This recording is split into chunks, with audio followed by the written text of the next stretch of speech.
Walkout.com. Are you ready? Yeah. Yes! This is the Ross Kaminsky Show. You're a great American. Now, Ross Kaminsky. Come on, man. On Denver's talk station, 630 KHOW.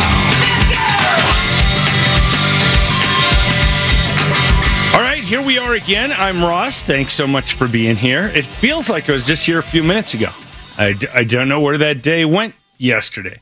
Let me just start off with a completely random thing, not where I planned to start the show today, but I ended up waking up this morning a lot earlier than planned. Don't know why. Normally I get up at 4 something. Today I woke up at 3 something. And oftentimes when I wake up early, I know that I'm just not going to fall back asleep. And I wasn't even feeling that tired, so I just got up. And there's something I've been wanting to do for a long time, and I finally got around to doing it. And that is selling some home theater electronics that I'm not using in the current house because I did a different kind of setup with electronic integration, but I did a different thing. So I'm selling I need to adjust that camera, Shannon. I'm selling a processor and an amplifier and whatever. But anyway, my point is I got up at 3 something, and I've wanted to do this for a year. And I went downstairs and took pictures of all the stuff and then posted a listing on Craigslist with the pictures and the descriptions and all. And, you know, I was just talking with Shannon about this briefly before the show, and I asked Shannon if he was a hoarder, and he said maybe a little. And what was it that you said that you have a hard time throwing away? Receipts. So, like receipts for anything and everything? Like if you go to McDonald's and they hand you your receipt back with your credit card, do you have those? No, I have a cutoff of fast food and dinners I didn't enjoy. But you have receipts from dinners you did enjoy? Yeah, like I went to Rodizio in Fort Collins with Mary and her mom this weekend to celebrate her moving into CSU, and I'm keeping that one. Boy, I paid for that receipt, but I'm keeping it because it'll remind me of a great day I had with them. Okay, where do you keep such receipts? Very large Ziplocs. So when are you likely to ever see that receipt again and actually gain that psychic benefit that you're anticipating? I don't think that is actually within a hoarder's mind. Right.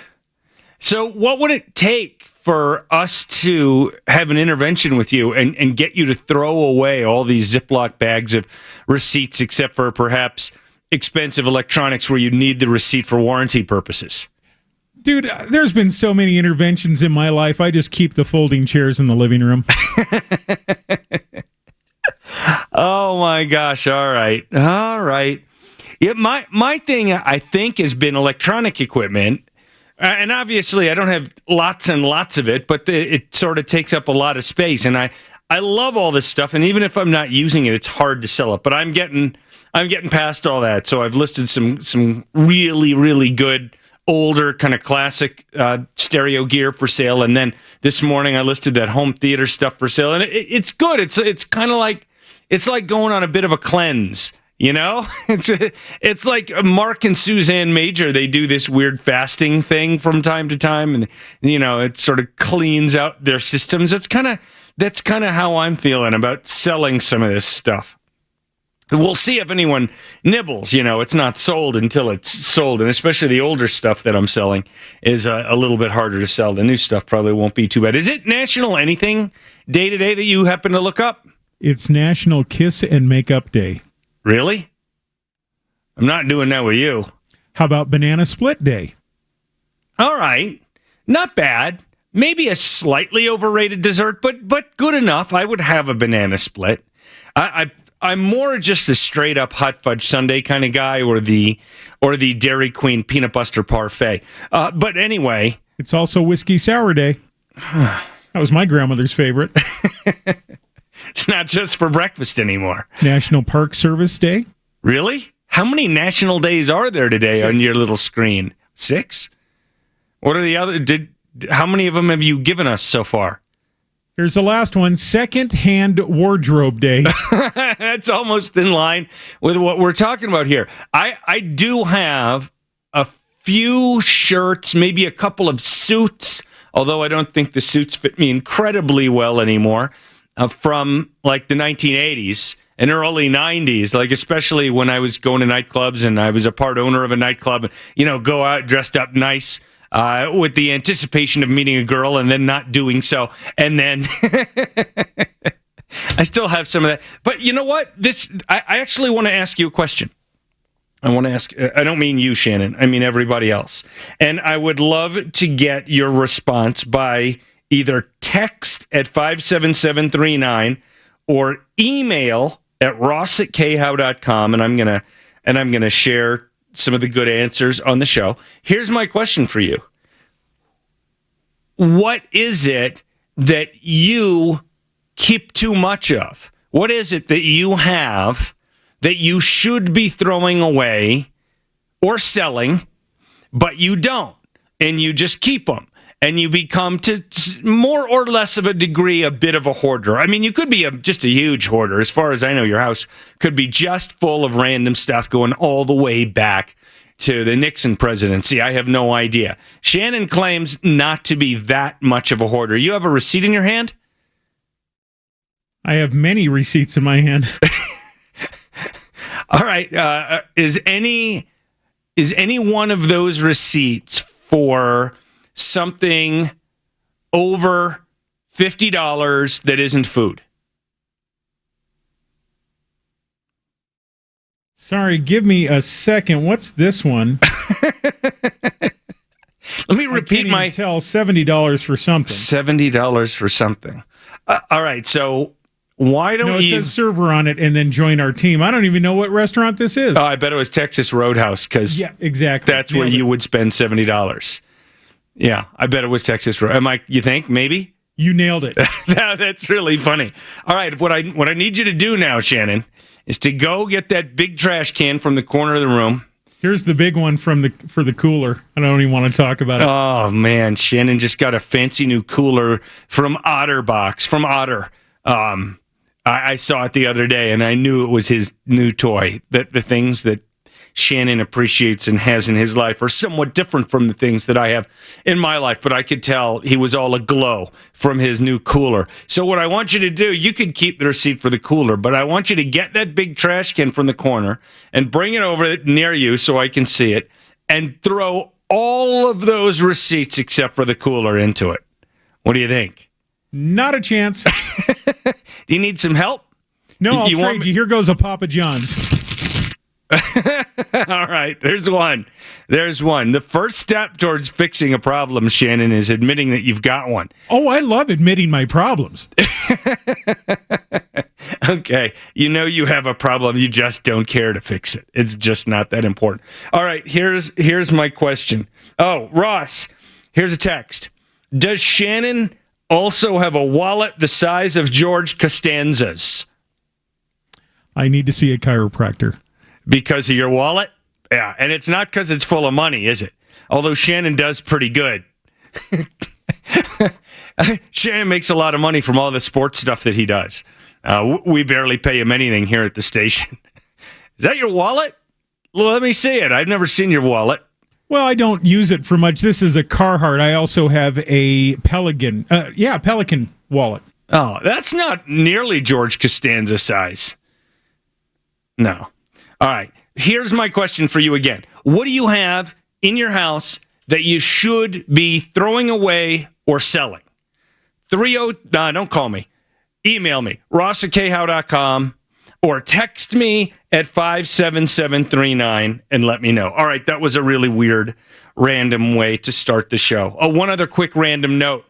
Make sure you join me for lunch this Friday at Snappin' Steve's Dogs at 3525 East Colfax at Monroe, just 3 blocks west of Colorado Boulevard. We're going to meet at noon at Snappin' Steve's, and anybody who shows up to have lunch with me will get their lunch 50% off, thanks to the generosity of Steve. And Steve also asked me to tell you that if you go over there anytime before the end of September and tell your, whoever's selling you the food that you heard about them from me, they'll give you a free drink, a soda or a lemonade or limeade or even a beer if you just tell him that you heard about him from me. So Steve is being super generous. Anyway, we'll meet over at Snap and Steve's this Friday at noon, okay? One listener says, Ross, neckties. Needs to get rid of his neckties. Haven't worn one in 3 to 4 years. I have over 50 ties. Wow. I think I have about half a dozen ties, but most of them are in a little plastic box that were put in there when we moved between houses. I think one is out. I had to wear one for something. I almost never, I'm in radio, right? Not only am I in radio, I'm in radio in Colorado.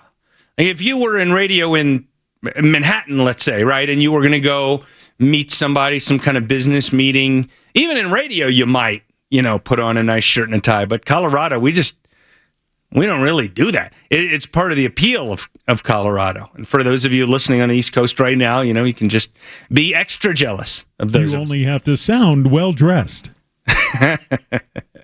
Exactly so. Ross, I have a huge collection of Popular Mechanics and Family Handyman magazines that should go. That's a tough one. Because especially if you've got kids, those magazines could have some great lessons for kids and great projects and things that kids these days who spend all of their time on a screen and not really using their hands for anything more than a mouse, keyboard, and Xbox controller, getting into some kind of projects for, from Popular Mechanics magazine or Family Handyman, that could be pretty cool. So depending on how huge the collection is, maybe you don't need all of them, but maybe you filter through and keep like a dozen of each or even 2 dozen of each and leave some good projects for kids. Here's another one, Ross. Craft supplies for that rainy day. I never thought of craft supplies as particularly bulky, but I suppose could be. I have a hard time imagining just how intense your craft supply hobby must be for that to be the thing that you think of that you have way too much and you need to get rid of. Every once in a while, like when I'm talking about Go Sober, I mention the idea of a person who, when he sees a liquor store, feels this magnetic pull, an alcoholic feels this magnetic pull and has to go into the liquor store and buy something. I wonder if this person is like that with Michaels or Hobby Lobby and cannot drive by a Hobby Lobby without having to go into it. I have no idea what is going on with this show this morning. We're completely out of control, and that's just fine. So, by a show of hands, how many of you saw the news story yesterday? And I'll give you the headline from People magazine. 75 doctors from Florida hospitals walk out in protest of unvaccinated patients. Here's another one from a station in Florida. 75 Florida doctors staged symbolic walkout in protest of unvaccinated COVID-19 patients. Business Insider, Florida doctors staged symbolic walkout over surge in unvaxxed patients. Even Fox News, South Florida doctors staged walkout amid surge in unvaccinated COVID-19 patients. You get the idea, right? How many of you saw that story yesterday? Morning Joe covered it, and lots of places covered it, and they showed this picture of all these doctors in front of the hospital in this protest. A walkout, like we are not going to treat people anymore. We are protesting all these vaccinated patients. You should have gotten vaccinated. If you get sick, screw you. We're not taking care of you. How many of you heard that story yesterday? Shannon, did you hear that story anywhere? Shannon doesn't really watch the news all that much. Story was a lie. It's everywhere. It's absolutely everywhere, and it's a lie. The doctor who led this press conference actually did an interview last night with Leland Vittert, formerly of Fox News, now host of his own show called On Balance on the News Nation Network, which used to be the WGN Superstation on cable networks across the country. It's called News Nation now. And I actually think Leland's show is the best primetime cable news show. It's really, really good. The guests are good. The commentary is good.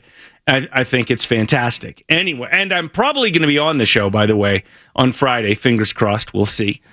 So he had this doctor on who is a neurologist, and I think her name was like Butchner, something like that. I think. And anyway, and he asked her, so what's going on with this protest, walkout, yada, yada, yada?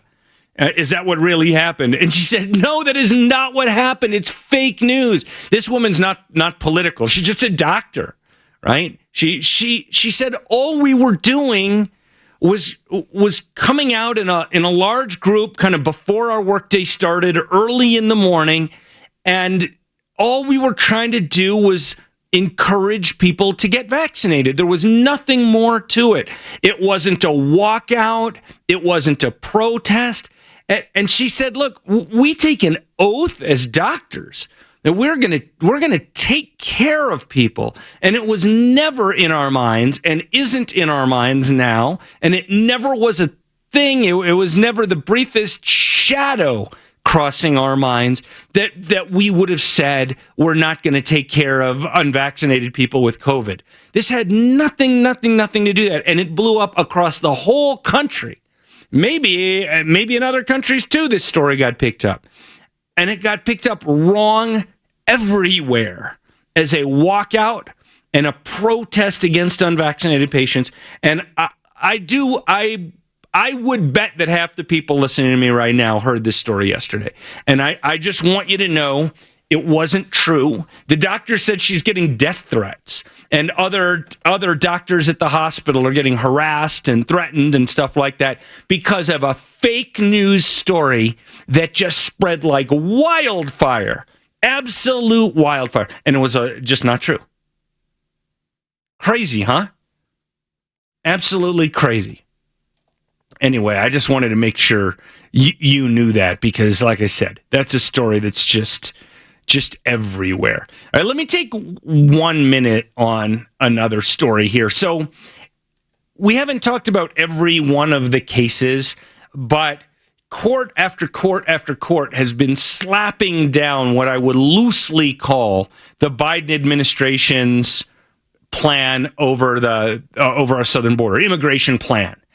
And when I say I would loosely call it that, I mean that it's not really a plan by any reasonable use of the word plan. All the Biden's policies is let's hold as few immigrants, as illegal immigrants as possible, release as many into the interior of the United States as possible, and just make sure that we overturn every Trump policy that we can find. We're just going to do the opposite.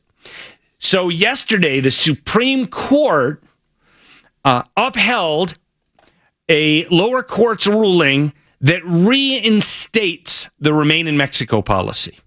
And it wasn't so much, we've seen this a lot before. In fact, we saw this when Trump tried to overturn DACA. It wasn't so much because the court said you have to do it this way. Rather, the court said that you didn't follow the right procedure to change the rules.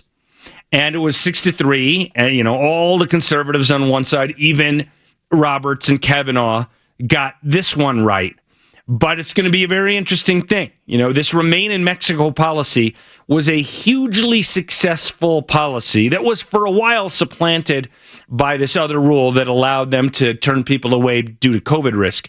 But it was a very successful policy because when people from Central America knew that they were going to get stopped at the Mexican border and not be allowed into the United States until they were what's determined to have had a valid asylum claim or some other valid reason to get into the United States. So it would have to stay in Mexico, and then they know that they're probably never going to be adjudicated as being allowed into the United States, so they'd have to just go back home. So that kept them from coming. And once Remain in Mexico was in place, the numbers coming to the southern border dropped a lot. And then as soon as Biden got rid of it, the numbers exploded to the biggest numbers at the southern border that we've seen in a long time. I think it was over 200,000, 220,000 last month. Just insane numbers because the Biden administration incentivized everybody to come on up. Well, at least for now, the Supreme Court has said the Remain in Mexico policy must be reinstated. That, my friends, is good news. When we come back, there's a big difference between tolerance and efforts at radical social transformation. And if there's one place that we must prevent efforts at the latter, it's in our K12 schools. This story from a Colorado school district will have you fuming. KHOW Denver, 630 KHOW. An iHeartRadio station. Available everywhere on our free iHeartRadio app. #1 for music.